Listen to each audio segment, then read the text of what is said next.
Right, well, President Ramaphosa addressed the Centenary Celebrations of the Afrikanerbond last night.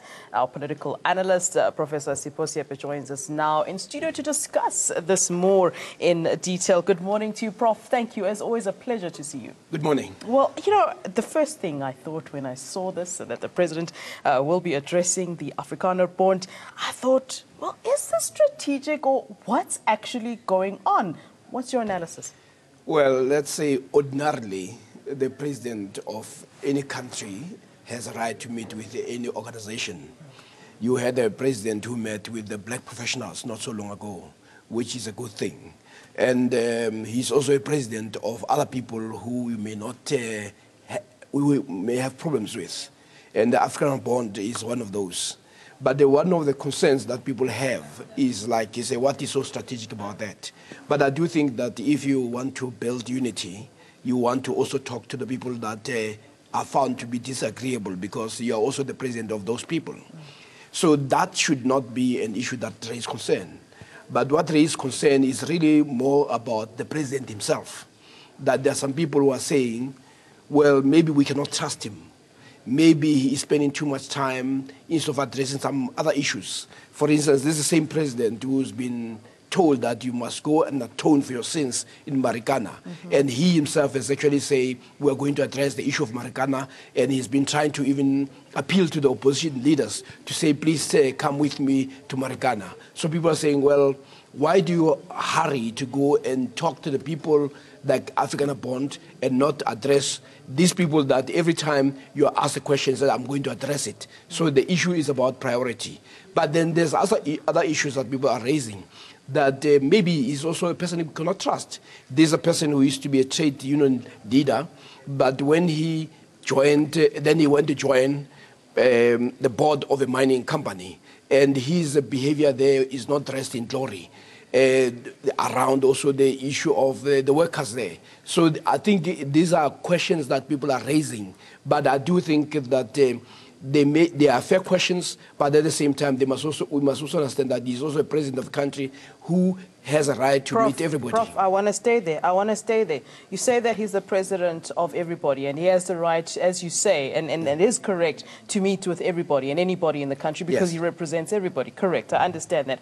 But 24 years after democracy, these are the very same people who have not been willing or been wanting to have that unity, have not been wanting to share those resources. We know that Nelson Mandela already met up with the very same group. We know that former President Thabo Mbeki did the very same thing. What makes it different this time? What makes it different with Cyril Ramaphosa? And is he the right person to go to these people to go talk about land redistribution? What makes us believe he will listen to them when they never listened to President Nelson Mandela? They never listened to President Thabo Mbeki. What's different now? Well, I think I'm glad that you're raising those questions, that I'm not raising those issues, because you are raising questions that people are actually asking. What is our obsession with people who do not want to play along? Yes. If Mandela could not do it, and even Mbeki could not do it, even if Zuma could not do it, and if South Africans could not have succeeded in saying, come to the party, what would be different this time? But also you need to understand that you also have a president here who likes to be liked. So he is more events-driven.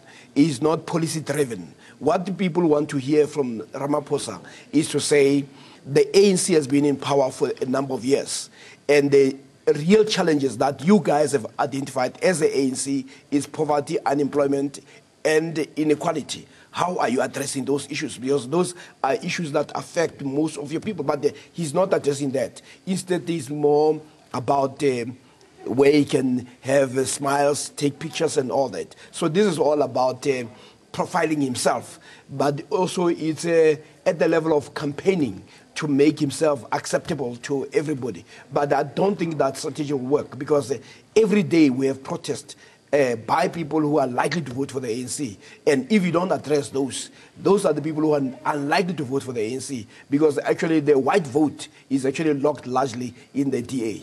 Yeah, you know, Prof, I hate to do this to you again, but I don't really want to pussyfoot around the issue, right? So we are talking to people whose forefathers, and possibly even them, were, you know, the oppressors in the past. And for me, I cannot understand why we have to, well, as the president being our representative, when I say we, why we have to sort of stroke egos and attend celebrations and brush and say, please can we, please may we.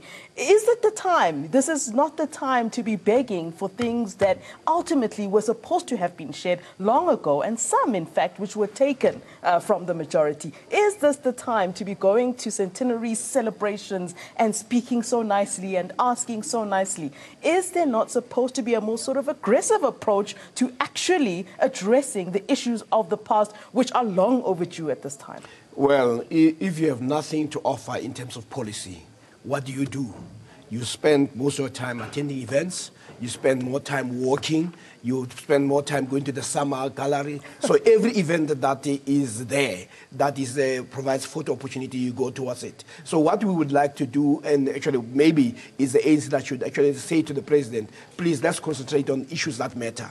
All these photo opportunities are not going to address the conditions of ordinary people. So you're actually right. And sometimes if you don't take yourself seriously, nobody will take you seriously. And I think the ANC and the black people in this country have spent most of their energy being concerned about what will white people say. So this is one of those about the what about white syndrome, instead of saying what about addressing the conditions that affect the majority of our people.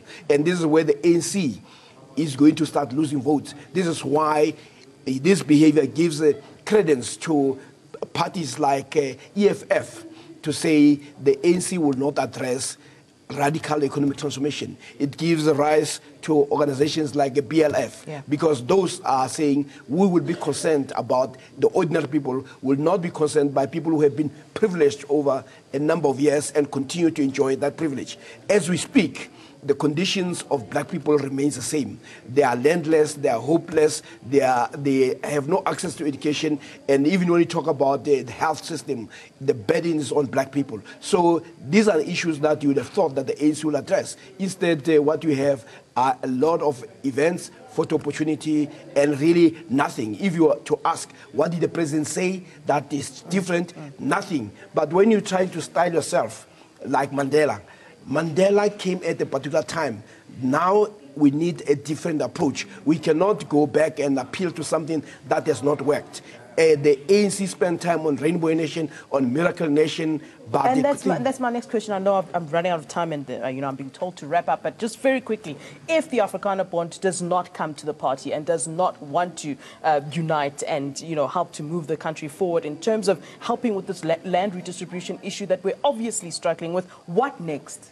Oh, there'll be nothing. I mean, actually, like I said, until black people take themselves seriously, the Afrikanerbond or any other person should not take black people seriously. And what we have here is a president who seems to be more concerned about his image than addressing the real challenges that are facing the majority of black people in Prof, this country. Appreciate your time, and you know what? We're going to be having you back in studio because this is a conversation that I think needs as a panel with you on as well, just to really get into it some more. But I have run out of time. Appreciate you coming into the studio. Professor Sipho Seepe, a political analyst.